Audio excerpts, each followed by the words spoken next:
You have been detected. Why the Archons are watching your energy field now. What if I told you that you're being watched? Not by governments with their satellites and surveillance cameras, not by algorithms tracking your every click and scroll, not by anything you can see, touch, or measure with the instruments of this world. What if I told you that something far older, far more ancient, something that has been monitoring this realm since before the first human drew breath, since before the first stone was laid, since before time itself began its long descent into matter, has recently turned its full and undivided attention to you? And what if I told you that this attention, this detection, this sudden focusing of ancient eyes upon your energy field is not something to fear, but something to recognize as the most important thing that has ever happened to your soul? You've felt it, haven't you? I know you have. That strange, prickling sensation of being observed when no one is there, the hair on the back of your neck rising for no reason, that sudden alertness that cuts through your thoughts in the middle of the night, pulling you from sleep with a jolt, your heart racing, your eyes scanning the darkness for something you can't quite name. That feeling that something has shifted, not in the world outside you, but in the world within you. That the energy around you is different, that you're no longer moving through life unnoticed, invisible, just another face in the crowd. Something has changed. Something has seen you, and you know it. You've probably dismissed it as paranoia, as imagination, as stress, as your mind playing tricks on you. But something deeper in you, something older than your thoughts, something that has always known more than your conscious mind will allow, recognize that sensation as real, as true, as a signal that something profound has begun. If this resonates with you, if something in you is nodding, if your body is relaxing into recognition, if you feel a strange mixture of unease and validation reading these words, then listen carefully. What you're feeling is not paranoia, it's not imagination, it's not anxiety. It's the most ancient truth you have ever touched with your awareness. You have been detected.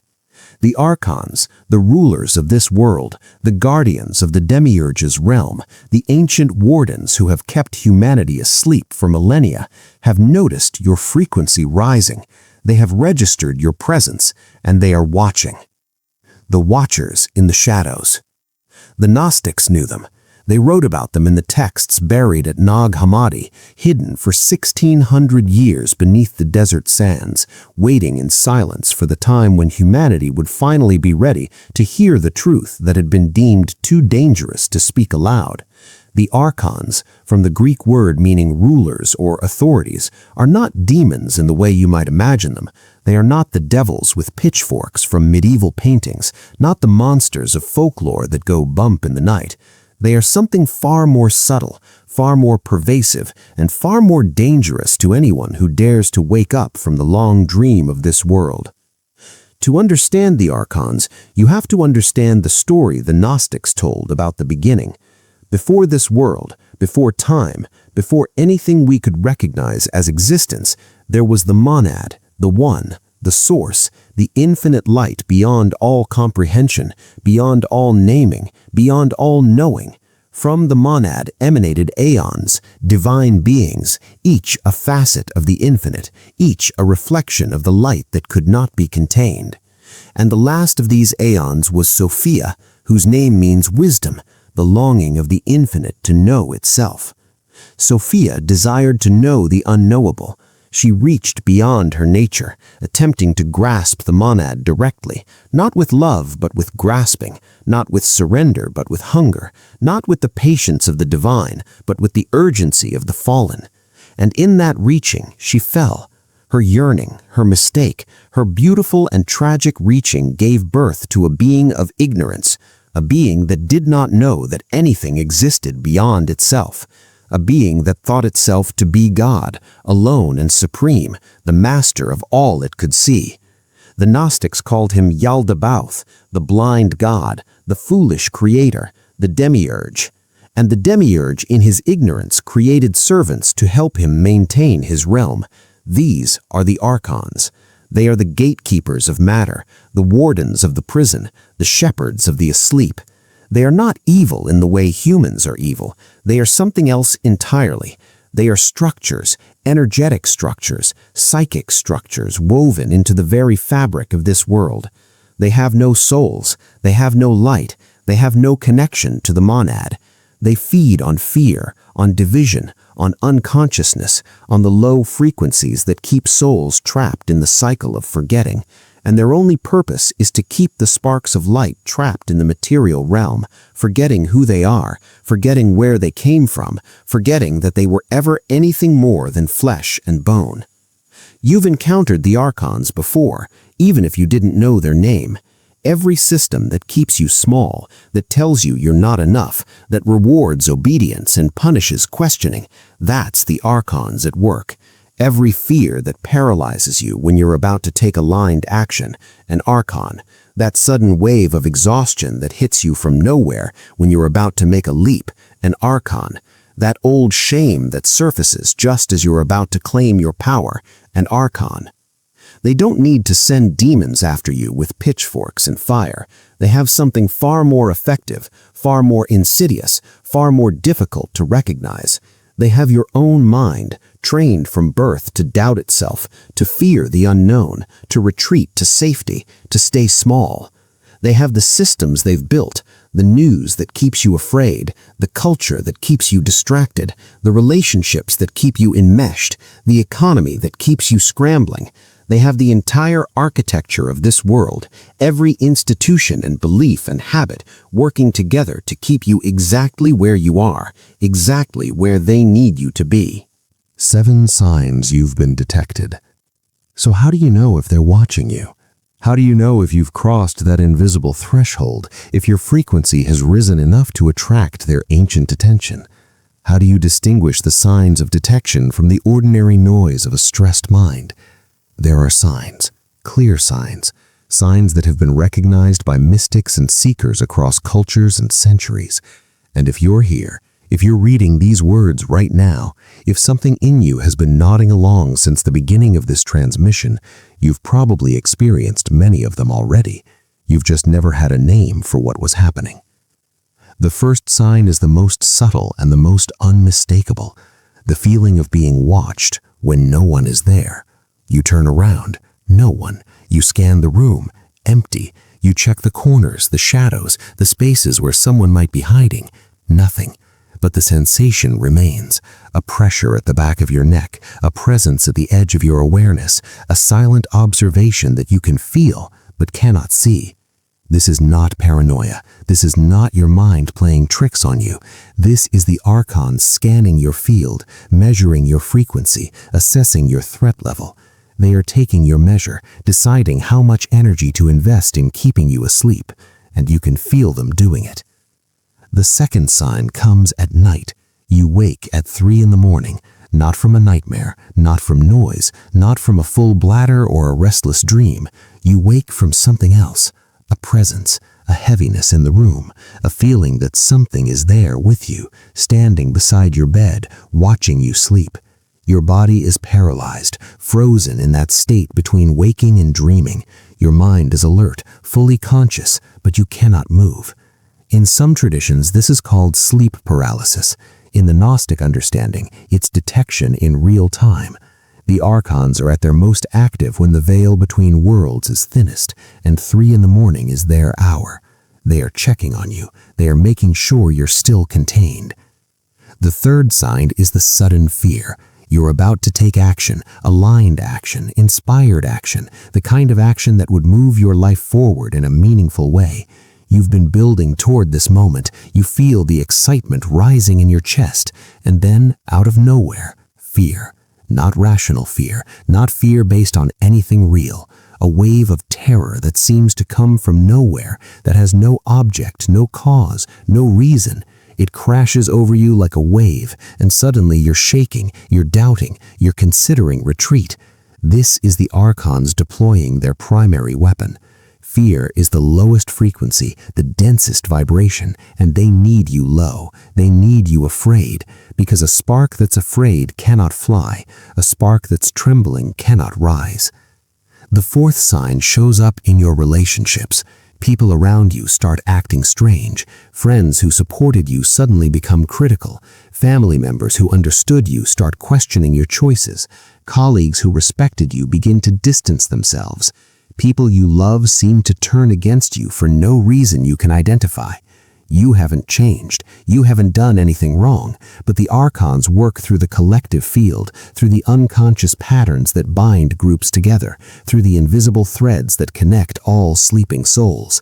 When you start to rise, those who are still asleep will feel it as a threat to their own stability, and the Archons will use them to pull you back into the comfortable darkness of the herd.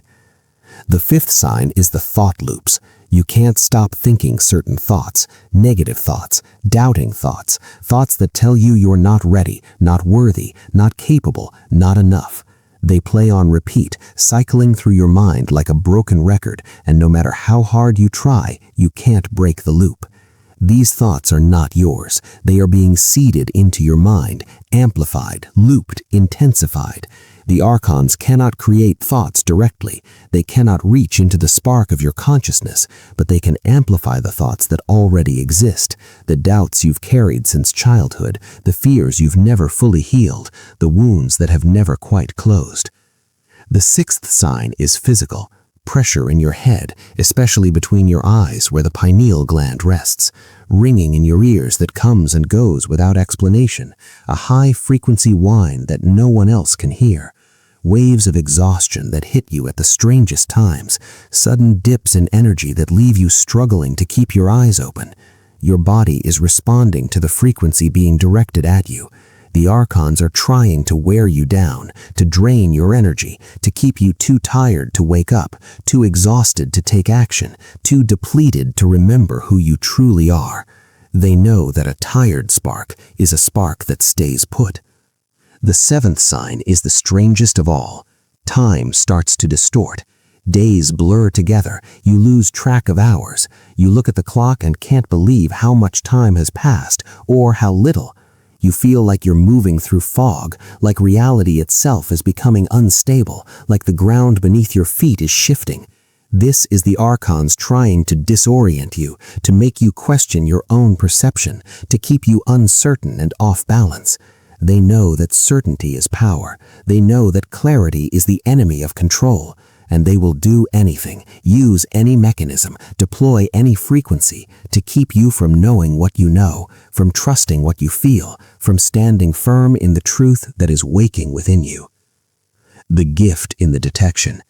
Now here's the truth that will change everything if you let it sink in, if you let it reshape the way you see what's been happening to you. Being detected is not a curse. It is not punishment. It is not a sign that something has gone wrong. It is confirmation. The Archons do not watch the asleep. They do not monitor the unconscious. They do not waste their energy on sparks that are still buried in the mud of this world, still dreaming the dream they've been told to dream. They only pay attention to those who are waking up. If they've noticed you, it means your frequency is rising. It means you're a threat to their system. It means you matter in the one way that truly matters to them. Think about it for a moment.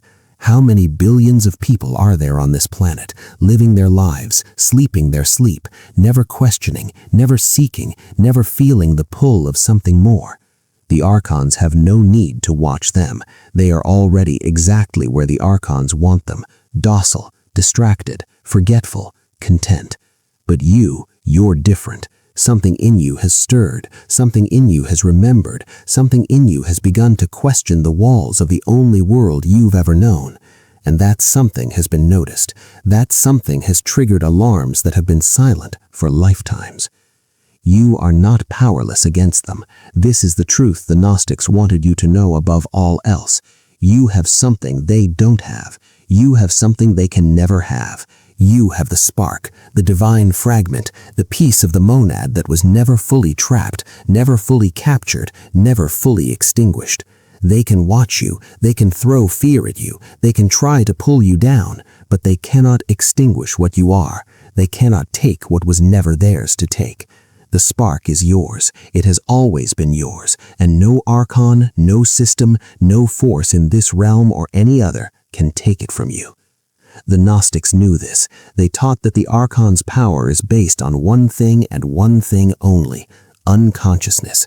As long as you don't know they exist, they can control you. As long as you think their thoughts are your thoughts, their fears are your fears, their limitations are your reality, you're trapped. But the moment you see them, truly see them, name them, recognize their fingerprints on your doubts and their voices in your fears, their power begins to crumble. Awareness is poison to them. Consciousness is their kryptonite. And you, right now, in this moment, are becoming more conscious than you've ever been. That is why they are watching. This is the choice that stands before you. You have been detected. That's a fact. That's not going to change. The question is not whether they're watching. The question is what you do now. Do you let the fear pull you back down into the comfort of sleep? Do you let the doubt stop you at the threshold of your awakening? Do you let the exhaustion convince you to stay small, to stay quiet, to stay where it's safe? Or do you keep rising, keep waking, keep becoming the threat they already know you are? Because they already know. They've detected you. They know what you're capable of. The only question is whether you know it too. The Archon Protocol. So what do you do? How do you protect yourself from forces you can't see, can't touch, can barely even name? How do you navigate a world where the battlefield is inside your own mind, where the enemy speaks in your own voice? The answer is simpler and harder than you might think. The Archon's power is unconsciousness. Their weakness is awareness. The more aware you become, the less power they have. This is the foundation of every protection practice that has ever worked. Not fighting them, not fearing them, not trying to banish them with elaborate rituals, simply seeing them for what they are. The first practice is the simplest and the most powerful. When fear rises, and it will rise, don't become it. Don't let it swallow you. Watch it. Say to yourself, quietly, firmly, fear is arising. I am not fear. I am the one watching fear. This is not intellectual. This is a shift in identity. You are no longer the one who is afraid. You are the one who notices the fear. And in that noticing, something shifts. The Archons need you to become the fear. When you refuse, when you stay in the observer, they have nothing to hold on to. The fear becomes just energy moving through you, and you become the sky that watches the storm. The second practice comes from the Gnostics themselves. They taught that naming the Archons strips them of power. When a thought comes that isn't yours, and you'll learn to recognize them, name it. That's an Archon. That's not my voice. That's the system trying to pull me back. Something shifts when you name it. The energy changes. The spell breaks. You don't need to fight it. You don't need to argue with it. Just name it. Archon. And watch what happens. Watch how the thought loses its grip. Watch how the fear begins to dissolve. Naming is the oldest magic, and it still works. The third practice is about frequency. Your frequency is your shield. The Archons can only reach you when you're vibrating low enough to be reached. Anchor yourself daily. Breathwork in the morning, gratitude at night, presence throughout the day. Anything that raises your frequency makes you invisible to them. They cannot see what vibrates above them. They cannot touch what they cannot see. Your frequency is your invisibility cloak, and you are the only one who can raise it. The fourth practice is a visualization the mystery schools have taught for millennia. See a cord of light connecting you to the source, to the monad, to the infinite. A golden thread, a silver rope, a beam of pure radiance. This cord feeds you directly. When the Archons try to drain you, you're not drawing from your own reserves. You're drawing from the infinite. They cannot drain what is connected to the source. They can try, they can press, they can push, but the cord never breaks. The fifth practice is the one that will change everything. Speak this. Say it out loud. Say it until you feel it in your bones. I am not of this realm. I am a spark of the monad. The Archons have no power over me. I see them, I name them, and I rise. Words have frequency, and this frequency is poison to them. Speak it in the morning, speak it at night, speak it when the fear rises, speak it when the doubt comes. Let your voice be the thing that breaks the spell. The crossing. You stand at a threshold now. This is not metaphor. This is not poetry. This is the real geography of your soul, the true landscape of your awakening. Behind you is the life you've known, the life of unconsciousness, of reaction, of being controlled by forces you couldn't see, of walking through days that blurred together, of wondering why you felt so empty when you had everything you were supposed to want. Behind you is the comfort of sleep, the safety of the herd, the familiarity of the prison you never knew was a prison until the walls started to feel too close. Ahead of you is something else, something you can barely name, a life of sovereignty, a life of awareness where you are not watched but watching, not controlled but controlling, not asleep but awake. Being detected was not your choice. You didn't ask to wake up. You didn't seek out their attention. You were simply living, questioning, feeling the pull of something more. And somewhere along the way, your frequency crossed the line. They noticed you before you noticed them. But what you do next is your choice. That is the one thing they cannot take from you. The Archons have noticed you. They have marked you. They have tried to pull you back with fear, with doubt, with exhaustion, with the voices of people who love you but do not understand.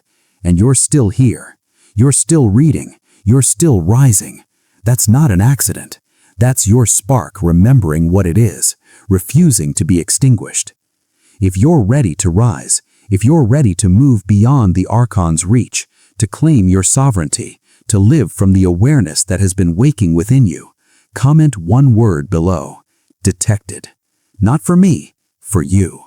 To declare that you know, that you see, that you are no longer playing their game, that you are not afraid of being watched because you have nothing to hide and nothing to lose and nothing to prove. That you are what you are, and what you are is a spark of the monad.